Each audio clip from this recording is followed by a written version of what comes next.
ऊंची शिक्षा ही नहीं, ऊंचे संस्कार भी रखो। शिक्षापद कहानी।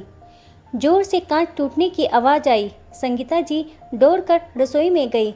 देखा डिनर सेट की प्लेट जमीन पर बिखर के पड़ी थी।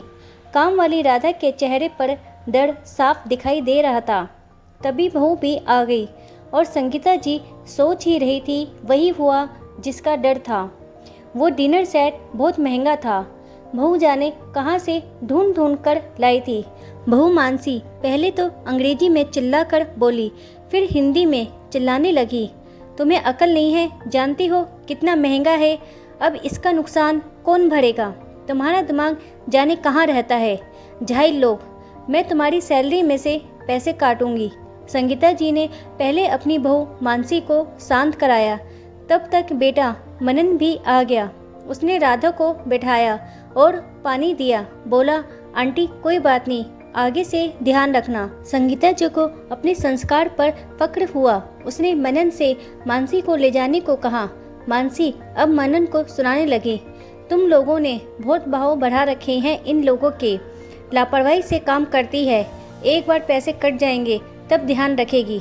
संगीता जी ने राधा से कहा, बुरा मत मानना, अभी रिश्तों की समझ नहीं है, तुम काम करके घर जाओ। संगीता जी सोच रही, कम पढ़ी लिखी लोग जाहिल कैसे हो गए? मानसी का व्यवहार क्या सही है? अक्सर माता पिता यही गलती करते हैं। शिक्षा तो ऊंची दे देते हैं लेकिन संस्कार देना भूल जाते हैं। मानसी को भी समझाना पड़ेगा कि सम्मान पैसे देखकर नहीं किया जाता, ये हमारे संस्कार दिखाता है। संगीता जी भी एक अमीर परिवार से थी, पर उसके माता पिता घर में काम करने वालों को बहुत सम्मान करते और बच्चों को भी उन्होंने यही सिखाया था कि सम्मान के सब भूखे होते हैं।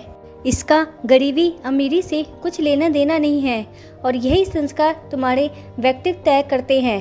पैसा देकर तुम काम करवा सकते हो, पर अपनापन सामने वाले का सम्मान करके ही मिलता है। जब शादी होकर आई थी, सब घर में नौकरों से बुरे तरीके से पेश आते। उसके विपरीत संगीता सबका बहुत ध्यान रखती। उसकी छोटी बड़ी जरूरत भी समय पर पूरी कर देती। जल्दी ही सबके दिल में उसने जगह बना ली। उसके पति बोलते, कुछ तो अपने ओहदे का ध्यान रखा करो, तुम मालकिन हो। संगीता जी हंसकर बात टाल देती। मनन जब छोटा था तो अपने दादाजी से एक बार चिल्लाकर बोला, तब संगीता जी ने जोरदार चाटा मारा था। दादाजी बोले भी अभी बच्चा है। संगीता जी बोली, इसे अभी सीखना जरूरी है। जैसे शिक्षा हम बचपन में देते हैं वैसे ही संस्कार देना भी जरूरी है। और अपने दोनों बच्चों को यही सिखाया कि शिक्षा ही नहीं संस्कार भी ऊंचे रखो। अब बहू को भी सिखाना पड़ेगा, दिल की बुरी नहीं है, जल्द ही सीख जाएगी। संगीता जी ने फ़ोन करके राधा को 2-3 दिन आने के लिए मना कर दिया। दूसरे दिन मानसी ने देखा बर्तन का ढेर लग रहा है, अब बाई कहाँ से ढूंढे, बर्तन कौन मांजेगा? उसने कहा, माँ आप फ़ोन लगाओ ना, आपकी बात तो सुनती है। संगीता जी बोली, पर बेटा कल तुमने ज़्यादा बोल दिया, उन्हें भी तो अपनी इज्जत प्यारी होती है। अब मानसी को लगा कि वह कह तो सही रही है। बोली, माँ अब आगे से ध्यान रखूंगी, आप फ़ोन करके बुला लो। संगीता ने फ़ोन करके राधा को बुलाया। धीरे धीरे मानसी भी संगीता के संस्कार के रंग में ढलने लगी। दोस्तों, कैसी लगी आपको ये आज की कहानी? अगर आपको ये पसंद आई है तो मेरे चैनल को लाइक करें, शेयर करें और सब्सक्राइब करें। वीडियो देखने के लिए आपका धन्यवाद।